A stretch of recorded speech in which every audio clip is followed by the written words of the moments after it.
महाराष्ट्रातल्या सर्व क्षेत्रातील मान्यवरांनी आज हुतात्मा चौकात जाऊन हुतात्म्यांना अभिवादन केलं आहे आणि महाराष्ट्र दिनानिमित्त त्यांची भूमिका मांडली. आज महाराष्ट्र दिन आहे. 1 मे हा जागतिक कामगार दिन आहे. नव्या पिढीला कदाचित माहीत नसेल की महाराष्ट्र निर्मितीचा दिवस म्हणजे महाराष्ट्र दिन हा 1 मेलाच का आपण निवडला. तर या नव्या पिढीला मला सांगायचं आहे, मुंबई ही परंपरेनं कामगारांची, कष्टकऱ्यांची आणि कामगार संयुक्त महाराष्ट्राच्या लढ्यामध्ये उतरले. मुंबईचे गिरणी कामगार, लाखोच्या संख्येनं गिरणी कामगार संयुक्त महाराष्ट्राच्या लढ्यामध्ये उतरले आणि कामगारांचं बलिदान झालं. जे 106 हुतात्मे महाराष्ट्रासाठी झाले ते बहुसंख्य कामगार आहेत आणि त्यांना आदरांजली कामगारांना महाराष्ट्रातल्या. म्हणून 1 मे हा महाराष्ट्र दिन. त्या दिवशी संयुक्त महाराष्ट्राचा मंगल कलश यशवंतराव चव्हाण मुंबईमध्ये घेऊन आले. तो आजही मंत्रालयामध्ये आहे. महाराष्ट्र निर्माण झाला, 67 वर्ष होत आली. आजही हा महाराष्ट्र अखंड आहे. विदर्भ, मराठवाडा, कोकण, मुंबई, उत्तर महाराष्ट्र आणि आपण प्रत्येक महाराष्ट्र दिनाला हा एक उत्सव म्हणून साजरा करतो. आज काल मध्यरात्री 30 तारखेला हुतात्मा चौकात जाऊन हुतात्मा स्मारकाला अभिवादन केलं आम्ही. माननीय उद्धव ठाकरे, माननीय आदित्य ठाकरे, आम्ही सगळे असंख्य शिवसैनिक. आणि आज दिवसभर हुतात्मा चौकामध्ये जनता जाईल, राजकारणी जातील, सत्ताधारी जातील. काल मला एक विदारक चित्र तिकडे दिसलं. माझं सांगू इच्छितो, उद्धवजी अस्वस्थ झाले. हुतात्मा स्मारकाची अवस्था ही अत्यंत दारुण आहे. तडे गेलेले.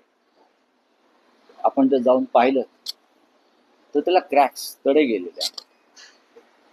बाकी सर्व इन्फ्रास्ट्रक्चर तुम्ही उभं करताय. आज मिसिंग लिंकला तुम्ही जाऊन उद्घाटन करताय. केव्हा तरी महाराष्ट्र दिन सोडून हुतात्मा स्मारकापाशी जा आणि त्याची पाहणी करा. हे मुंबई महानगरपालिकेच्या अखत्यारीत येत आहे. खरं असलं तर राज्याच्या मुख्यमंत्र्यांनी सुद्धा तिकडे जाऊन आपल्या सहकाऱ्यांसह हुतात्मा स्मारकाची स्थिती पाहायला पाहिजे. आम्हाला फार वाईट वाटलं. आम्ही रात्री बराच वेळ ते माननीय उद्धव ठाकरे, आदित्य ठाकरे, आम्ही सगळे पाहत होतो. कारण हुतात्मा स्मारकाच्या निर्मितीमध्ये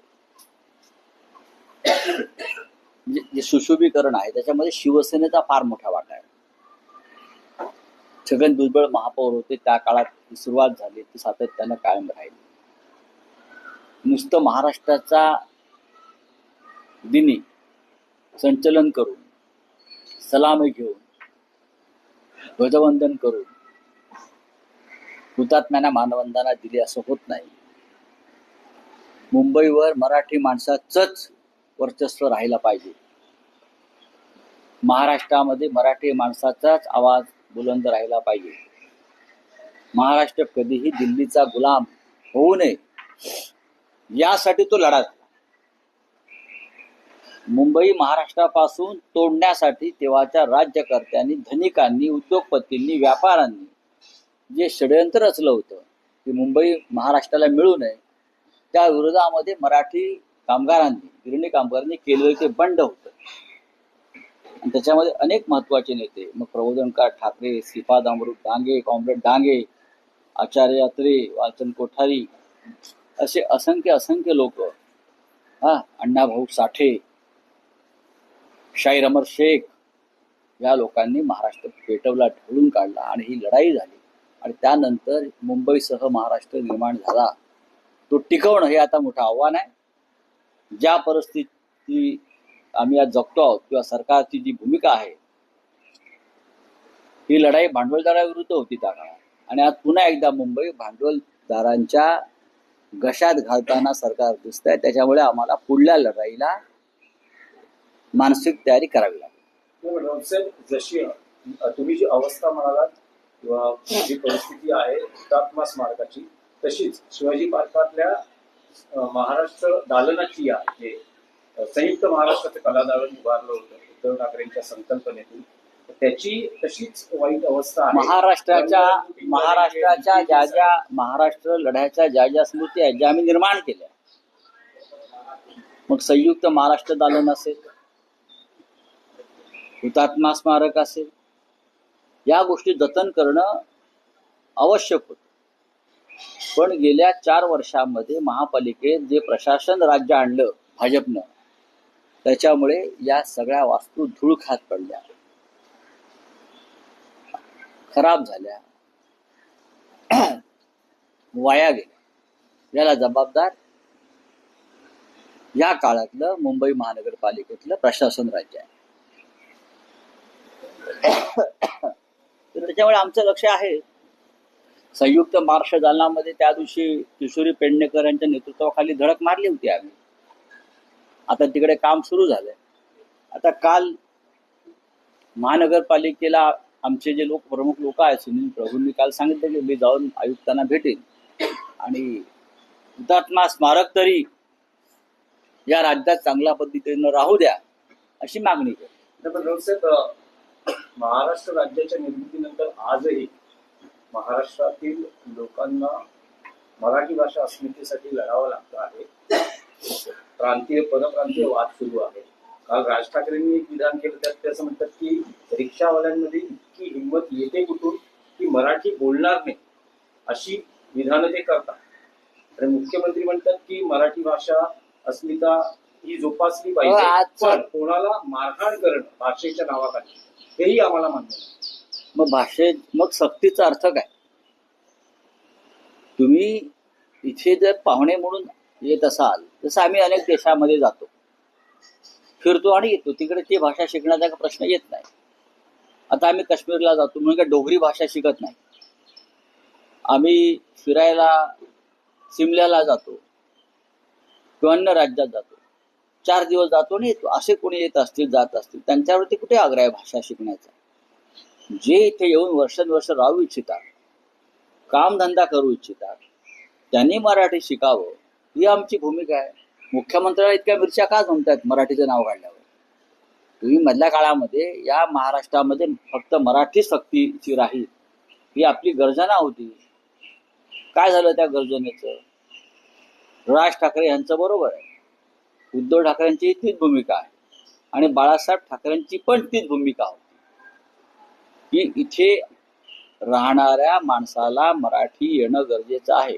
हे फक्त महाराष्ट्रापुरतं नाही, त्या राज्यामध्ये जे नोकरीसाठी जातात, रोजगारासाठी जातात, त्यांना त्या राज्यातली भाषा आली पाहिजे. मुख्यमंत्र्यांनी भाषावर प्रांतरचना म्हणजे काय, भाषावर प्रांतरचना का झाली, याचा अभ्यास राज्याच्या आमच्या मुख्यमंत्र्यांनी करणं फार गरजेचं आहे. आज महाराष्ट्र दिन साजरा होतोय, मात्र सीमावासी भागातली जी 865 गावे आहेत ती आजही महाराष्ट्रात येण्यासाठी धडपड करत आहेत. इथल्या सीमावासी गावामधील जे नागरिक आहेत त्यांना महाराष्ट्रात येण्यासाठी वाली होणार की नाही? महाराष्ट्र राज्याच्या सध्याच्या मुख्यमंत्र्यांनी त्यांच्या आतापर्यंतच्या कारकिर्दीमध्ये मुख्यमंत्री पदाच्या एकदा तरी सीमा बांधवांचा कधी साधा उल्लेख तरी केलाय का?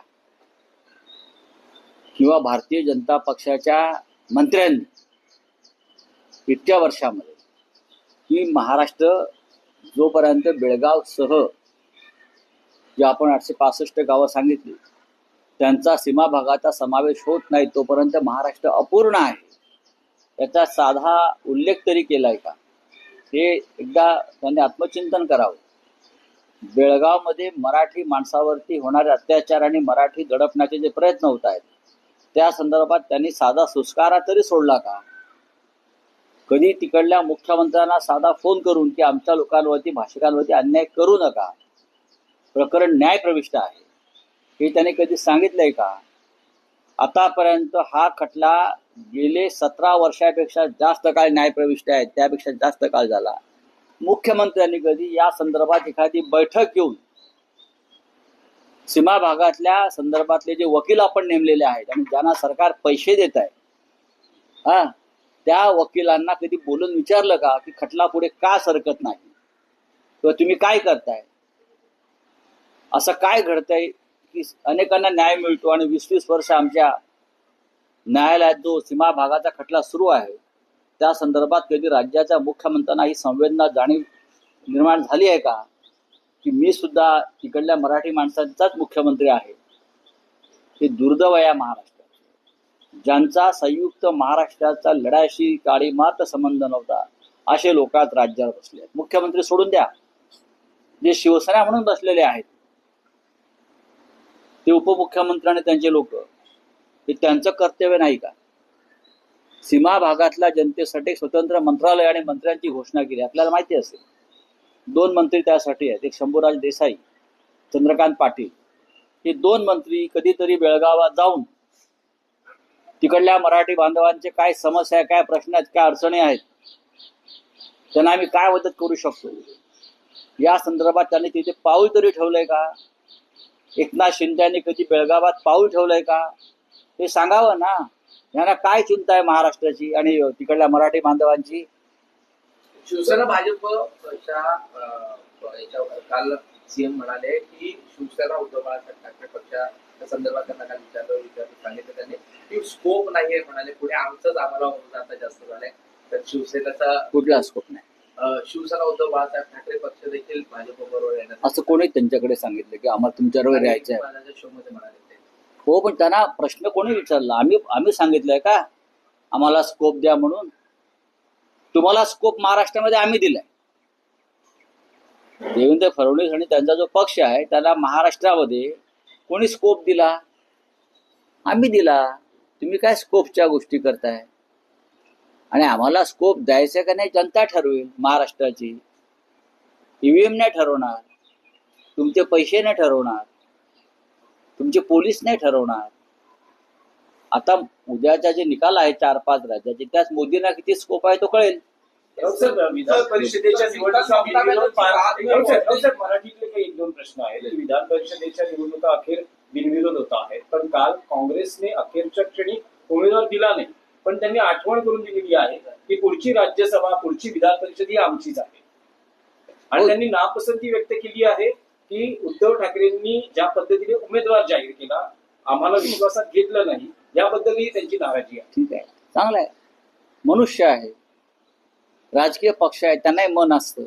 नाराजी व्यक्त केली, आम्ही ती नाराजी पाहिली, आम्ही चर्चा केली. सर्वत्र महाराष्ट्रातल्या त्यांच्या नेत्यांना भेटण्यासाठी शिवसेनेचं शिष्टमंडळ गेलं. दिल्लीतल्या नेत्यांशी मी वारंवार चर्चा केली, उद्धवजींनी चर्चा केली खास करून. त्याच्यामुळे आता रिंगणामध्ये काँग्रेसचा उमेदवार नाही, महाविकास आघाडीचे उमेदवार फक्त अंबादास दानवे आहेत आणि निवडणूक बिनविरोध होत्या. आता 2 वर्षांनी काय करायचं 2 वर्षांनी पाहू ना. 550 दिवस आहेत अजून. पण काही स्कोप आहे का कोणाला? काँग्रेसला काय राज्यसभा आणि विधान परिषदेसाठी? बघा, राज्यसभेचा प्रश्नच निर्माण होत नाही, पण आमची जी काही चर्चा झालेली आहे त्याच्यामध्ये विधान परिषद संदर्भात त्यांना काँग्रेसला एक महाविकास आघाडी म्हणून, आता याच्यात राष्ट्रवादी काँग्रेसचा विषय संपलेला आहे, कारण त्यांना आम्ही एक महत्वाची राज्यसभा पवार साहेबांना दिली. भविष्यातल्या ज्या 2 वर्षातल्या ज्या जागा आहेत विधान परिषदेच्या, त्या संदर्भात नक्कीच काँग्रेस पक्षाशी सकारात्मक चर्चा होईल आणि त्याचं सुतोवाच काल दिल्लीशी आणि राज्यातल्या नेत्यांशी झालेलं आहे. बस. एकनाथ शिंदे असं म्हणणं आहे की जेव्हा लढाईची वेळ येते तेव्हा कोणाला तरी पुढे करतात. तुम लढो हम कपडा सांभाळते, अशी उद्धव ठाकरेंची भूमिका. म्हणजे कसं काय? ते असं म्हणतात की जेव्हा लढाईची वेळ येते तेव्हा कोणाला तरी पुढे केलं जातं. मग एकनाथ शिंदे कधी लढले? एकनाथ शिंदे तर लढाई टाकूनच पळून गेले ना. कपडे सोडूनच गेले सगळे हे लोक, ते आणि त्यांचे 40 लोक. रणांगणात आम्ही लढत असताना आम्ही पाहिलं ते कपडे आणि सगळे चड्डा बन्यान कोणाच्या पडल्या आहेत? तर नंतर कळलं की 40 आमदार आणि त्यांच्या नेत्यांची ही चड्डी बनियान आहे आणि ते निर्वस्त्र होऊन तिथे गेले सगळे. आणि मग त्या लोकांनी त्यांना नवीन कपडे शिवले आणि शपथा घ्यायला लावल्या. सोडून द्या हो या गोष्टी, कोणी काय लढले नाहीत. आधी बेळगावात जा, आज महाराष्ट्र दिन आहे ना, जा बेळगावात, वाट बघतायत लोक, बेळगावची लोक वाट बघतायत. लढा तिकडे जाऊन, लढा गौतम अडाणी बरोबर. लढताय अहिमत, लढाई कोणाशी करायची. योद्धा असेल तो पळत नाही कधी. हा पळपुटेपणा असेल तर तुम्ही युद्धाच्या गोष्टी करू नका. राजकारणामध्ये आमदारकी, खासदारकी, नगरसेवक हे युद्ध नाहीये, ते लोकशाहीतले काही व्यवस्था आहे. सर, कल ममता बनर्जी रात में पहुंच गई ईवीएम जो जहाँ पे रखे थे, और वहाँ पे ममता बनर्जी ने कुछ वीडियो दिखाया और कहा कि छेड़छाड़ हो रही है ईवीएम के साथ, और कहा कि हम इसकी पूरी मतलब देखेंगे और पड़ताल करेंगे, और ये भी कहा कि ऐसा होने नहीं देंगे। देखिए, कल रात से पूरे पश्चिम बंगाल में जब से चुनाव हो गया है तो जागते रहो का नारा दिया है ममता जी ने। यही नारा उस वक्त अखिलेश यादव जी ने भी दिया था। लोगों को डर लगता है, चुनाव होने के बाद, मतदान होने के बाद लोगों को डर लगता है कि ये कुछ ना कुछ करेंगे, ईवीएम में घोटाला करेंगे। ये जो अविश्वास है हमारे डेमोक्रेसी के ऊपर, ये बहुत ही डेंजर चीज है। पश्चिम बंगाल में जिस तरह से 2 लाख 3 लाख फौज लाकर खड़ी किया और चुनाव लिया, ये जो है इलेक्शन कमिश्नर तुम्हारे, क्या उनका नाम, ज्ञानेश कुमार का ज्ञानेश कुमार, वो तो बीजेपी में शामिल हो गए हैं। यहाँ कमल लगा के घूमते हैं लगता है मुझे। अरे भाई, आप हो गए कमल वाले, कमल के फूल हो गए आप, लेकिन ये मत भूलो ये देश की जनता भी बहुत जागरूक है। पश्चिम बंगाल में ममता दीदी कल रात से घूम रही है, जहां जहां ईवीएम रखे हैं। क्यों उनको जरूरत पड़ी? पहले तो हम कभी जाते नहीं थे करने के लिए। जब से मोदी शाह, पहले वाले राजेश कुमार चुनाव आयोग किया, और अब ज्ञानेश कुमार कोई है, जब से ये लोग आए हैं लोगों को डर लगता है क्या हमारा वोट सुरक्षित है, क्या जिसको हमने वोट डाला है उसको ही गया है, या और कुछ जादू हो गई।